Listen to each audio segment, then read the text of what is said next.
What's going on, everybody? J-Man Espresso or Jeff back with some more Battlefield 3 coverage. And today we got something interesting to talk about. Well, I think it's interesting anyway. The gameplay is going to be here on, I believe it's Siene Crossing, I believe is the name of the map. And this is one of the maps that I'm pretty sure that DICE changed for Conquest pretty noticeably in one of the early patches.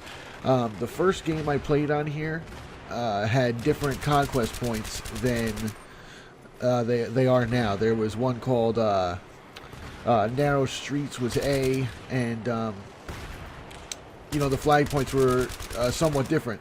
And now they've kind of spread them out a little bit more and made some of the points a little bit more courtyard areas, open areas.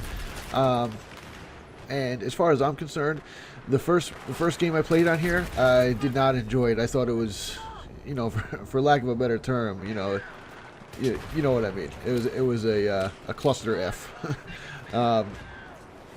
It was just, you know, way too close quarters, and you end up, I mean, whoever was first to it could spawn trap the other one, absolutely no problem.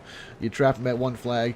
I mean, it didn't even have to do with a good team and a bad team. It just had to do whoever got to it first. I mean, really, it was, you know, it was that tight. So they changed around the flag points and changed around totally the dynamic of the map, how you're going to end up attacking and where you're going to end up being. And I think it's for the better. I think this is a great map now.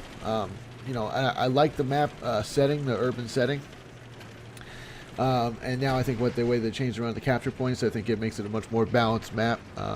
You know, neither side has a definite advantage starting out. It just depends on who can control the map best. And that's really how it should be for Conquest. It shouldn't come down to who gets to a point first. It should come down to who's got better map control, you know, in the end anyway. So this was a second match that I played, one right after the other, because, you know, a lot of times for Conquest, pretty much most of the time for Conquest, unless the server is doing something weird, you know, you play it twice and you switch sides. You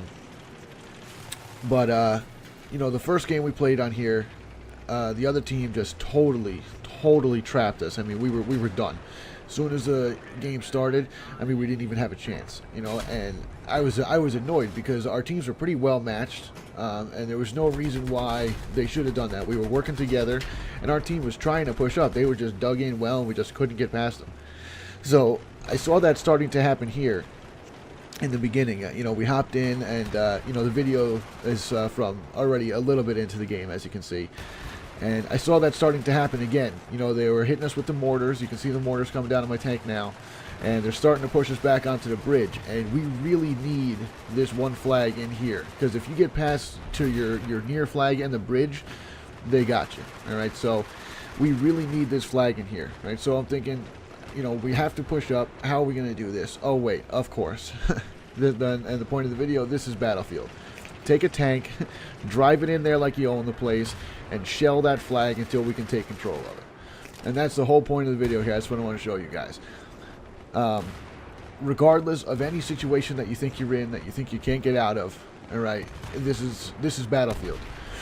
It's not just about having a bunch of guys in one spot raining down fire. All right, there's vehicles, there's air support. I mean, there's all different things that you can use to your disposal that are unique to Battlefield. And this is one of the beauties of this game.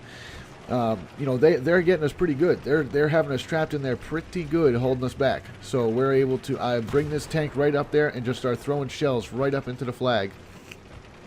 And I type in the chat, you know, I got D covered. Hop in there and get it.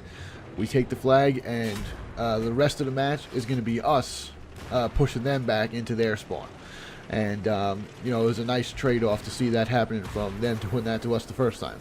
So I would definitely count it as a victory as far as I'm concerned. We do win the match, but I definitely think it's a victory there.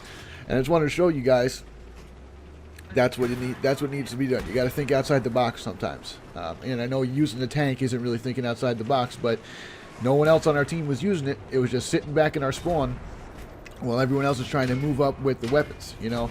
The tanks are there, the vehicles are there for you to use. All right, and here I get a little overzealous and take the tank all the way up into their spawn. And I end up eating it. I don't know if I edited it out here, but I think I hide in here for a minute. And then, oh yeah, I took it out. But yeah, I hide there for a second and then I die. So, you know, the vehicles are there for you to use. Don't ever let somebody tell you that, oh, using the tank on this level is cheap or something. No, forget that. The stuff is put in the map for you to use. All right, if you can use those vehicles to get an edge on the other team, push those vehicles up like you own the place, and that's all there is to it. Because we wouldn't have won this match if we didn't get that flag when we did. You know, we were starting to get a little bit of a lead, but they were going to push us back onto the bridge, just like we were trying to do the first match. So, oh, this is genius here. 2 guys run right in front of me, team kill. I didn't even realize that until I was editing that. I thought I got the kill of the guy on the stairs over there, but gotta love that team kill. I can't believe it run right in front of me. See what I'm trying? I'm shooting a guy, run right in front of my bullets. But luckily, some of the servers, you know, usually when you're not playing on hardcore, you don't have to worry about the team killing. But you know, I'm used to playing regular, so you don't think about that stuff. So now you'll see us pushing up here. I take a couple deaths. Now that's the other thing you got to worry about with Battlefield.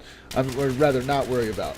If you got to take a couple deaths to help get your, you know, let your squad spawn on you and get yourself buried in to where you need to be, listen, the team is going to be better off for it. And if you're worried about getting kills over, you know, getting the win, you're worried about the wrong thing. All right, see, I have no problem running in there, allowing my squad to spawn on me, pushing the tank up, getting where we need to be. If that means I take a couple deaths, hey, we get the win at the end, and I end up being decently high on the scoreboard. I think I'm like 4th or 5th. You know, and I still had a number of deaths. So that, you know, just think a little differently when you're playing Battlefield. If you're new to the series, you know, drop all the preconceived notions you have about you know, playing other games. All right, this is Battlefield. We got tanks. When you have the ability to, take that tank and drive it like you stole it. Put it right up where it needs to be, and should work out for you if you have the, you know, if you have the rest of the team backing you up. So there you go, guys. Little tank gameplay on Siene Crossing. Let me know what you think down in the comments. And until next time, everybody, I'll see you later. Take care.